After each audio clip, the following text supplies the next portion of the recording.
भगवान जगन्नाथ की महायात्रा शुरू होती है 3 विशाल रथों पर। जानते हैं संपूर्ण जानकारी रथ यात्रा के बारे में। जय श्री राम।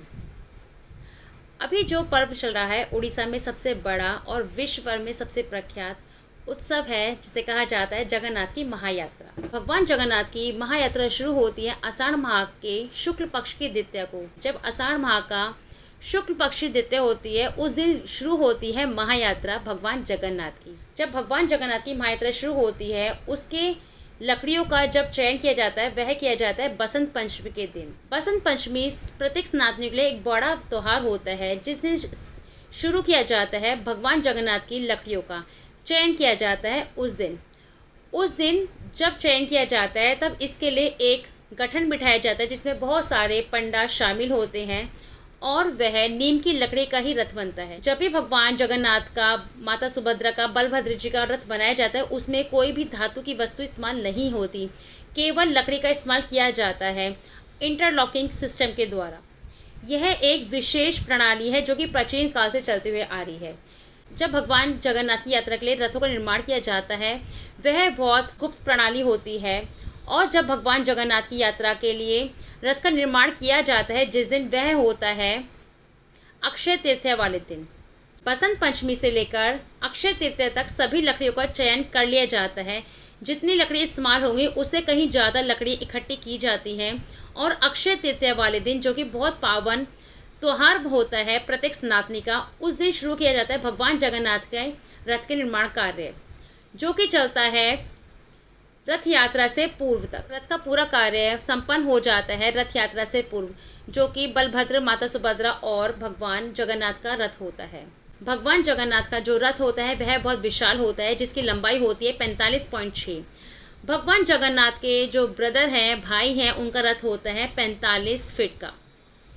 और माता सुभद्रा का जो रथ होता है उसकी ऊंचाई होती है 44.6। थोड़ा सा डिफरेंस होता है तीनों रथों में। सबसे छोटा होता है सुभद्रा माता का, उससे बड़ा होता है बलभद्र जी का, फिर होता है जगन्नाथ महाप्रभु का। सबसे आगे जो रथ चलता है भगवान बलभद्र जी का चलता है, उसके बीच में चलता है माता सुभद्रा का, फिर होता है भगवान जगन्नाथ महाप्रभु का रथ। इस तरह से सीक्वेंस वाइज सभी रथ चलते हैं एक के बाद एक यात्रा में। भगवान जगन्नाथ का जो रथ होता है उसका नाम होता है नंदी घोष या गरुड़ ध्वज, जिसकी ऊंचाई 45.6 फीट होती है। इसके बाद होता है बलभद्र जी का रथ, जिसका नाम होता है ताल ध्वज, जिसकी ऊंचाई होती है 45 फीट। और इसके बाद आता है माता सुभद्रा का रथ, जिसकी ऊंचाई होती है 44.6। जो भगवान के रथों के सारथी होते हैं वह होते हैं वासुकी नाग, जो कि होते हैं बलभद्र जी के सारथी। अर्जुन भगवान होते हैं, जो कि 5 पांडवों में से एक है, वह होते हैं माता सुभद्रा के सारथी। और भगवान जगन्नाथ के रथ के सारथी का नाम है दारुक, जो कि भगवान जगन्नाथ के रथ को खींचते हैं। माता सुभद्रा के जो रथ का नाम होता है उसका नाम है दर्पदलन, जो कि अर्जुन भगवान उस रथ के सारथी होते हैं और उस रथ को खींचते हैं, जो कि लेके जाते हैं उनकी मौसी गुड़ीचा के घर, जो कि वहाँ भगवान रहते हैं 7 दिन तक। जिस तरह 3 रथ होते हैं, उसी तरह इन रथों के पहिए भी होते हैं, जो कि बहुत विशाल होते हैं और बनाने में बहुत समय लगता है। नंदी घोष के रथ में होते हैं 16 पहिए, ताल ध्वज के रथ में होते हैं 14 पहिए और माता सुभद्रा के रथ में होते हैं दर्पदलन में 12 पहिए, जो कि होते हैं सभी रथों में। वर्तमान समय में उड़ीसा के जो गजपति महाराज है वह लगाते हैं तीनों रथों के सामने से झाड़ू, जो होती है सोने की झाड़ू। यह एक प्राचीन परंपरा है जो उनके दादा परदादा ने निभाई थी। यह परंपरा बहुत प्राचीन है और उनके दादा परदादा सभी ने भगवान जगन्नाथ की यात्रा से पहले सभी रथों में सफाई की थी सोने के झाड़ू के द्वारा। भगवान जगन्नाथ, भगवान बलभद्र और माता सुभद्रा के जो रथ होते हैं, उनके रथों का प्रत्येक का कलर अलग होता है। भगवान जगन्नाथ का जो रथ होता है उसका रंग होता है लाल और पीला। भगवान जगन्नाथ को कहा जाता है पीताम्बरी, जो कि भगवान विष्णु के स्वरूप है भगवान कृष्ण के रूप में।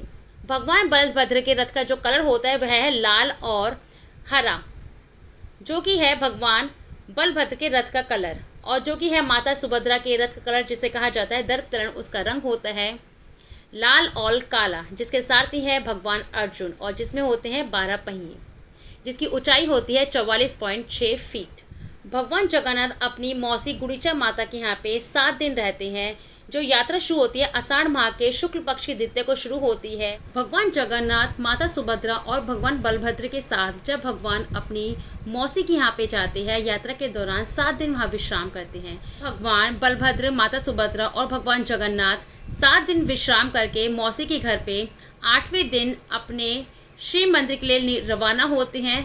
तब उस दिन बनाया जाता है हेरा पंचमी।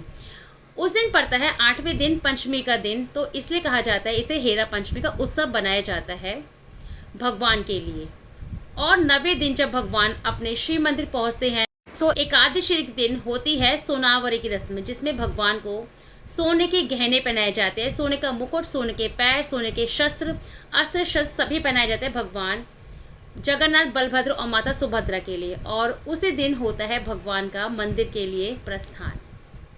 यह रस्म बनाई जाती है बहुत उत्साह से। मौसी के यहाँ पे बलभद्र, माता सुभद्रा और भगवान जगन्नाथ को एक पेय दिया जाता है जिसे कहा जाता है पीठा पेड़ा। उसी का भोग लगाया जाता है इन 7 दिनों में 56 भोग के साथ। और वहाँ से रवाना होने के पश्चात एकादशी के दिन भगवान को विशेष भोग लगाए जाते हैं और की जाती है सोनावरी की रस्म। जब वह अपनी मौसी के यहाँ से वापस आते हैं शिव मंदिर की ओर, तो उसे कहा जाता है बहुदा यात्रा, जो कि बहुत प्रख्यात यात्रा है। और उस दिन आते हैं लाखों श्रद्धालु। भारत के साथ साथ विश्व के कई देशों में इसे बनाया जाता है, जिसमें America, Russia, Germany, Pakistan, Australia, ऐसे कई देश शामिल हैं जिसमें भगवान की रथ यात्रा को निकाला जाता है। और भारत में कई राज्यों में इस यात्रा को निकाला जाता है अपनी श्रद्धा के अनुसार। भगवान जगन्नाथ, भगवान बलभद्र और माता सुभद्रा की आप सभी को रथ यात्रा की बहुत बहुत शुभकामनाएं। Keep like, share and subscribe my channel on YouTube, follow on Instagram. जय श्री राम।